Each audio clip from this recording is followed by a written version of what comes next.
अफगानिस्तान पर तालिबान का कब्जा हो चुका है।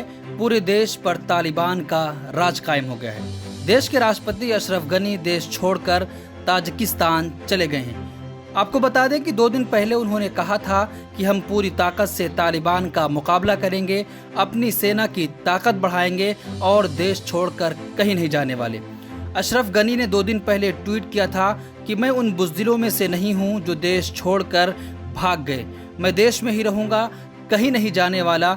लेकिन आज जब तालिबान ने राजधानी काबुल पर कब्जा कर लिया तो अशरफ गनी देश छोड़कर ताजिकिस्तान चले गए। 2 दिन पहले उन्होंने बड़ी बड़ी बातें करी थी कि मैं देश छोड़कर कहीं नहीं जाने वाला, लेकिन आज वो देश छोड़कर ताजिकिस्तान चले गए। मिलत टाइम्स को आपकी जरूरत है, हमारी आप माली मदद करें।